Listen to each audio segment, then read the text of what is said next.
Olá pessoal, tudo bem? Chegamos ao último ponto da nossa disciplina de tutela coletiva e nele trataremos da autocomposição em conflitos coletivos, um tema muito importante que está sendo tratado com muita frequência ultimamente, porque de fato não só a tutela coletiva tem ganhado um destaque muito importante, quanto também a ideia de solução consensual de conflitos vem ganhando muito espaço no direito brasileiro, né? E aqui eu remeto vocês a tudo que vocês já estudaram a respeito da política de solução consensual de conflitos, inclusive daquela que é implantada, vem sendo implantada pelo CNJ há bastante tempo, né, com uma resolução própria, etc. A ideia de se investir em formas consensuais de solução de conflitos, em se trabalhar melhor a conciliação, a mediação, tudo aquilo, gente, vai ter aplicação também nos conflitos coletivos, né? Também nos conflitos coletivos nós precisamos ter esse espaço para negociação, esse espaço para o diálogo, esse espaço para obtenção de soluções consensuais. Quando nós estudamos a produção antecipada da prova, por exemplo, no âmbito coletivo, vocês devem se lembrar de que um dos destaques que foi dado ali, e é o que o próprio 381 traz, é justamente no sentido de que nós precisamos, às vezes, produzir uma prova para que ela incentive uma solução consensual. Dei até para vocês um exemplo de um caso meu, que foi inclusive o caso que eu coloquei para trabalharmos no final da aula da semana passada. Ele veio para a prova, veio para a semana passada, né? É um caso bem interessante para a gente trabalhar, que é aquele caso da liquidação coletiva lá de Brasília, em que depois de 15 anos se fez uma prova e depois de 15 anos se fez um acordo com remessa de valores para o fundo, né? O fundo lá previsto na Lei da Ação Civil Pública. Então, vejam como o processo vem norteado, orientado por possibilidades para a solução consensual de conflitos de forma muito mais potencializada. O CPC também vai trazer essa previsão, vai trazer esse incentivo, enfim, tudo isso se aplica também às ações coletivas. Inclusive, os projetos de lei que estão tramitando agora, né, que acabaram de ser propostos, estão na Câmara, relativamente à criação de uma nova lei, edição de uma nova lei da ação civil pública, ou seja, a ideia de se repensar o processo coletivo, trazem previsões expressas para a autocomposição em conflitos coletivos. Recomendo que vocês deem uma olhadinha nesses projetos.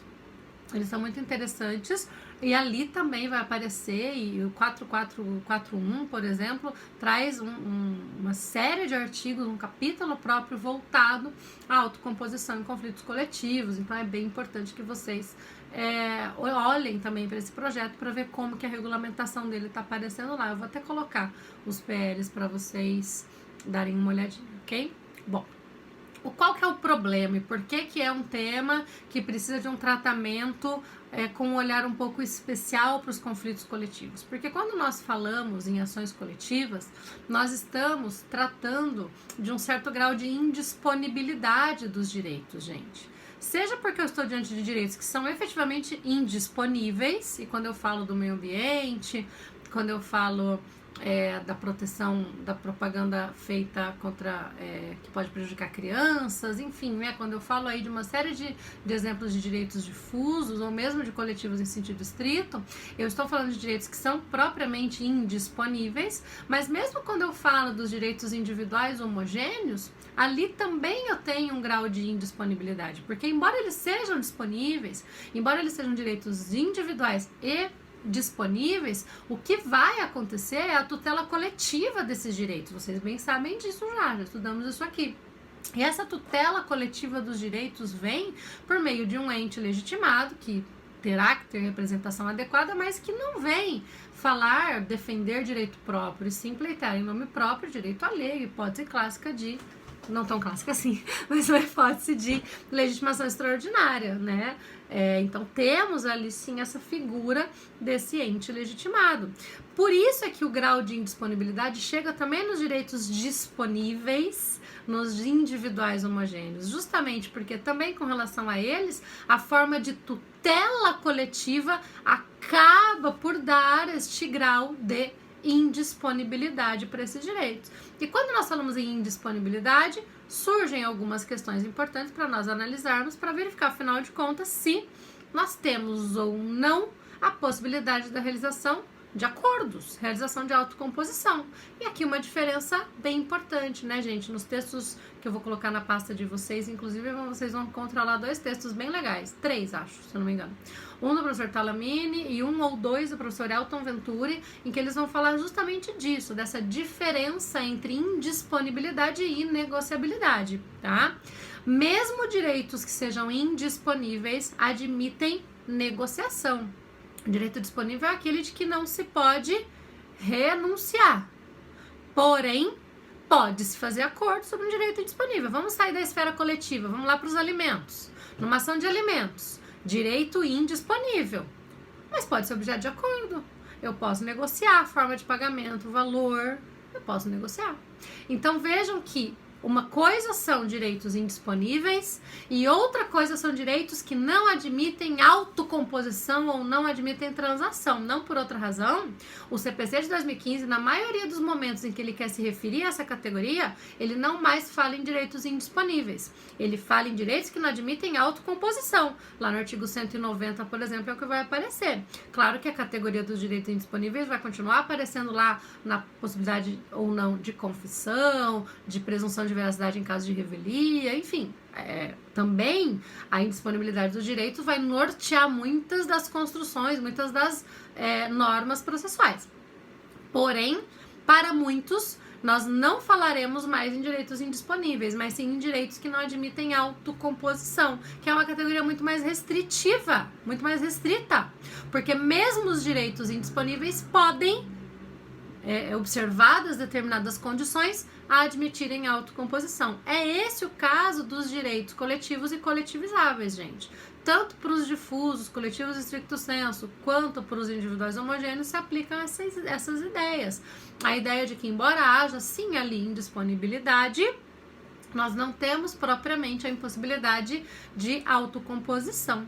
Ok? Claro, teremos que ter aí uma série de considerações. Eu coloquei para vocês lerem na aula de hoje um pedacinho da minha tese em que eu trato justamente disso, da autocomposição em conflitos coletivos, e ali faço justamente essas ponderações e trago doutrina, trago, enfim, autores que vão ponderar uma série de questões para isso, e recomendo que vocês leiam também o capítulo sobre autocomposição em conflitos coletivos do curso de processo civil do professor Fred, professor Zanetti, que é a nossa bibliografia básica aqui, né? Porque ali também é um capítulo super completo, que eles vão tratar de forma brilhante, muito detalhado, uma série de aspectos importantes para isso, tá? Ele é bem longo, então leiam depois da aula, tá? Para a leitura da aula fica aí essas páginas, que são 7 páginas da minha tese, tá? Do meu livro, no caso. Então vejam que nós precisamos tomar esse cuidado, tá? Claro que a representatividade adequada vai nortear tudo que se discutir acerca de ações coletivas e, claro, de autocomposição também. Então, aquele que está ali negociando com a possibilidade de celebrar acordos em nome da coletividade tem que representar adequadamente os interesses dessa coletividade. Então, tudo aquilo que falamos relativamente à representação adequada também vai se enquadrar aqui, mas é claro que ainda assim nós temos algumas ressalvas que devem ser observadas. Então, um acordo coletivo nunca vai poder, no caso de direitos individuais homogêneos, por exemplo, vincular obrigatoriamente os integrantes do grupo. Vejam o TAC dos planos econômicos, que eu acho que é um dos casos dos debates que faremos na semana que vem, né? Se eu não me engano, acho que sim. Não me lembro. Ano passado eu me lembro que eu coloquei, mas esse ano eu não me lembro. Mas imagino que seja, e se for, é importantíssimo focar no acordo. Para quem tá, para o grupo que está responsável pela análise desse caso, para trazer para a semana que vem nós debatermos, é fundamental olhar para esse TAC. O que aconteceu no TAC dos planos econômicos? TAC é termo de ajustamento de conduta, eu já chego lá, né? Foi um acordo coletivo que foi celebrado por uma série de entidades com os bancos relativamente aos planos econômicos, Bresser, Vedan, Collor, para prever o pagamento de valores para as pessoas que tinham ações individuais propostas contra os bancos relativamente a esses planos. O acordo, nesse caso, só atingiu aqueles que já propuseram ações, porque aqueles que não propuseram não poderão mais propor na medida em que houve a prescrição dessa pretensão há bastante tempo, tá? Aqui tem um problemão, né? porque ações coletivas são várias, então nós poderíamos enquadrar aí esses direitos nas ações coletivas, mas eu nem vou entrar nesse âmbito com vocês, a intenção não é essa, deixemos isso para o debate que faremos na semana que vem e o grupo vai trazer essas questões. Fato é que o exemplo que eu trouxe do TAC é justamente para mostrar para vocês que naquela situação, embora o acordo preveja formas de se calcular o valor devido a cada uma dessas pessoas, cada titular do direito tem que aderir ao acordo. Tem que aderir para verificar se, afinal de contas, quer ou não se vincular a esse acordo. Para quem não quiser se vincular, vale a sua ação individual, continuará a sua ação individual. Inclusive, teve uma treta em que o Gilmar Mendes suspendeu todas as ações individuais por conta do acordo. Deem uma olhada nisso também, o grupo que vai fazer esse caso, porque é bem importante trabalhar esses impactos desse TAC nas ações em trâmite, nas ações individuais, nas execuções individuais que vêm de ações coletivas, enfim, tem uma série de detalhes ali. Mas por hora me interessa saber que nesse caso o titular do direito precisa querer aderir, buscar a adesão ao TAC para então receber o valor. É a opção dele, ele não pode ser obrigado a isso. Claro que quando nós falamos de direitos difusos e coletivos, e na semana passada estudamos a execução nesses casos, né? E ali eu mostrei para vocês que são procedimentos muito parecidos, mas nós temos ali procedimentos muito parecidos quando se trata de execução coletiva, mas nós temos ali para os direitos difusos e coletivos estricto sensu a execução já iniciada pelo ente legitimado com reversão direta ao fundo. No caso dos direitos individuais homogêneos, só vai para o fundo, naquele caso do artigo 100, lembrem-se disso, né? Para esses casos de direitos difusos e coletivos, aí o acordo vai reverter nos valores para o fundo. Inclusive é o que também vai acontecer no caso de direitos individuais homogêneos que tramitem, cuja execução tramite pelo artigo 100. Inclusive o caso lá de Brasília que eu citei para vocês, dos 24 mil contratos, foi isso que aconteceu. Já era a execução coletiva, já estávamos no âmbito de uma execução iniciada com base no artigo 100, porque não houve habilitação de titulares em número compatível com a gravidade do dano. Por conta disso, o TAC que foi realizado previu o pagamento lá de 3 milhões, alguma coisa assim, desse valor, que foi revertido ao fundo já, e não para os titulares, né? Daria para se exigir no TAC que o valor fosse pago aos titulares do direito? Eu imagino que sim, penso totalmente que sim, mas não foi isso que aconteceu naquele caso. Então, neste caso, não tem que se falar em adesão do titular, porque aí eu tô falando de reversão dos valores ao fundo, mas ainda assim é preciso ter cuidado com esse acordo, porque mal ou bem o grau de indisponibilidade ali vai depender do atendimento à efetiva tutela daqueles direitos. Então, a destinação ao fundo também não é qualquer coisa, né? A destinação ao fundo vem justamente para se destinar esses valores, para a tutela adequada desses direitos, enfim, tem uma série de questões aqui.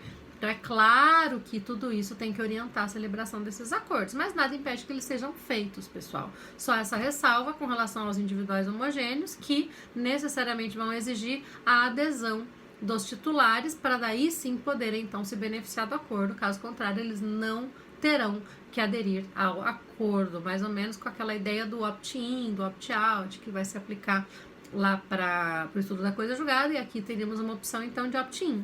Eu preciso entrar, eu preciso querer me vincular ao acordo para então poder ser alcançada por ele, tá?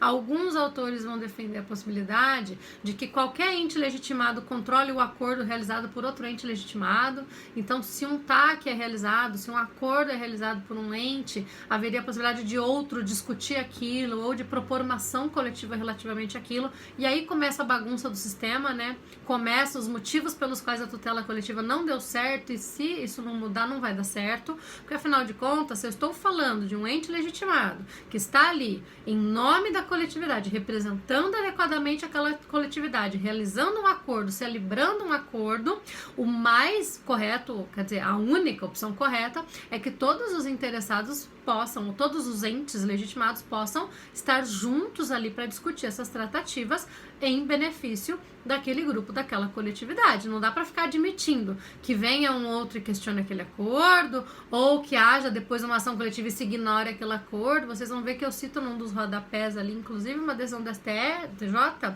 em que eles consideram um acordo porque a ação coletiva trouxe uma decisão mais benéfica. Espera aí, até que ponto essa ação coletiva deveria mesmo resultar numa decisão que fosse mais benéfica? Tem um acordo, né? O acordo tem que ter alguma validade. Isso se resolve, gente, por meio da inclusão da possibilidade de trazer essa participação para dentro dessas discussões. Tudo aquilo que a gente já falou para representação adequada, né? Não só a atuação dentro do processo, mas a atuação na arena pública, a atuação em prol desses entes, em prol dessa coletividade. Enfim, temos aí uma série de questões relevantes que têm que ser consideradas, mas é fato que a opção pela possibilidade de fazer um acordo que beneficie a coletividade não pode vir acompanhada da possibilidade de ficar se discutindo esse acordo o tempo todo, tá? Isso tem que estar muito no radar, mas é claro, sempre partindo da ideia de representatividade adequada, tá? E um outro detalhe importante, gente, tem vários importantes, mas que eu quero destacar aqui para vocês nesse espaço que temos para isso, é a possibilidade também, em decorrência de tudo que se afirmou, realização de negócios jurídicos processuais em ações coletivas, né? Aqueles mesmos lá do artigo 190 ou qualquer negócio jurídico processual típico que venha previsto no CPC. Por que não aplicar, né? Nós temos a possibilidade, sim, de realização de negócios jurídicos processuais em ações coletivas, desde que em benefício da coletividade. Aqui também entra essa lógica, né? Nós não podemos permitir que, por exemplo, o ente legitimado negocie a não produção de uma prova. Jamais. Que a não produção de uma prova pode prejudicar a tutela do direito daquela coletividade. Então, esse tipo de negócio não poderia acontecer.